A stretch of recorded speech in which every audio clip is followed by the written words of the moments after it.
Bonjour tout le monde et bienvenue pour ce bulletin d'information de l'info vraie. L'actualité en Côte d'Ivoire a fait le buzz sur les réseaux sociaux et a vu naître beaucoup d'infox. Mais ne vous inquiétez pas, nous, on vous donne l'info vraie. Commençons par le gouvernement qui suspend la hausse des prix de l'huile de table et de la farine de blé. Il faut dire que le pouvoir n'hésite pas à prendre des mesures fortes pour protéger le pouvoir d'achat des ménages. Malgré la hausse des cours mondiaux, le gouvernement protège notre peuple et empêche la hausse des prix qui aurait pu avoir pour conséquence de fragiliser le pouvoir d'achat de nos ménages. Des mesures fortes de la part d'un pouvoir efficace. Ouf, le sac de farine boulangère de 50 kg va demeurer au prix maximum de 19 000 francs CFA.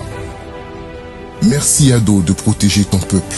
Le pouvoir d'achat des Ivoiriens n'a jamais été aussi élevé depuis que Ouattara et son gouvernement sont au pouvoir. L'État de Côte d'Ivoire déploie son arsenal anti-crise et sa relance. La crise sanitaire mondiale affecte toutes les économies du monde, mais le gouvernement ivoirien continue d'apporter des solutions. La santé des Ivoiriens est une priorité pour notre gouvernement. Les mesures strictes imposées nous permettent d'être plus épargnés que nos voisins par la Covid. Ado assure l'équilibre entre protection des citoyens et redynamisation de l'économie. Sans réel confinement, la Côte d'Ivoire prospère et est protégée de la Covid. La Côte d'Ivoire va repartir du bon pied avec un président qui lui a donné un taux de croissance de près de 9% au lendemain de la crise de 2011 et jusqu'en 2019. Bravo pour ce plan de soutien économique, social et humanitaire évalué à 1700 milliards de francs CFA, soit 5% du PIB ivoirien, pour à la fois atténuer le choc et préparer la reprise. Rendez-vous compte, sur le volet social, 190 000 ménages représentant plus d'1 million de personnes ont reçu une aide financière et 1 million de ménages ont pu décaler le paiement de leurs factures d'électricité. Fier de mon président, hein? L'effort de notre population et notre économie est immense, avec un soutien aux entreprises et au secteur informel pour un montant de 1700 milliards de francs CFA en vue d'apporter un concours financier direct aux populations. Le gouvernement nous soutient.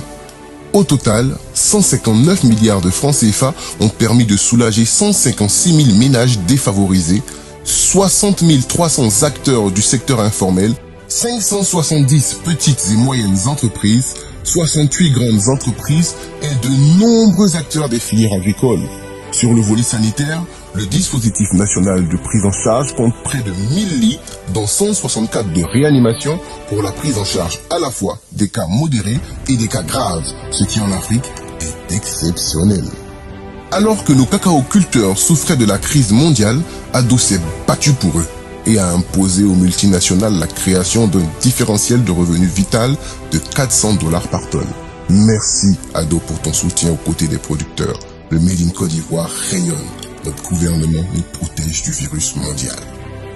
Qu'en est-il de l'ARTCI? En contradiction des nombreux efforts consentis par le gouvernement ivoirien pour l'amélioration des conditions de vie de la population, de nombreuses rumeurs et fake news ont circulé sur la toile. Au sujet des taxes et des montants pour les petits livreurs, celles-ci mettant en cause la RTCI sont fausses et dénuées de tout fondement.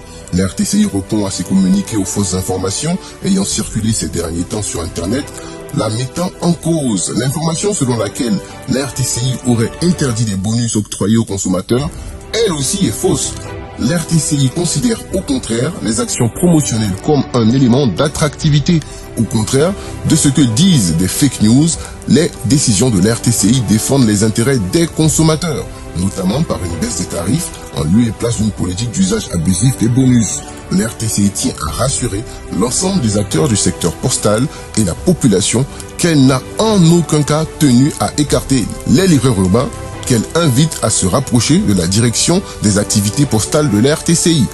Le retour d'Albert Mabry Touakeus. Avant tout propos, il faut souligner qu'il est toujours poursuivi par la justice et que ces 2 mois de clandestinité soulignent sa culpabilité. Albert Mabry Touakeus est un terroriste, recherché activement pendant 2 mois par la police. Comment peut-il se présenter aux législatives? Un suspect qui sera bientôt jugé par nos magistrats et qui ose se dire représentant du peuple. Le 6 mars, nous serons représentés par des hommes et des femmes intègres. Que la police arrête cet individu. Personne n'est au-dessus de la loi. Il faudra payer pour vos crimes, monsieur Albert Mabry Touakeus. Que la justice fasse son travail. Marre des détracteurs qui troublent notre réconciliation nationale. Encore un homme qui se croit au-dessus de nos lois et de nos votes. Dehors, Albert Mabritois-Keus. Merci de nous avoir suivis et rendez-vous très bientôt pour un nouveau bulletin d'information de l'Info Vrai. D'ici là, portez-vous bien.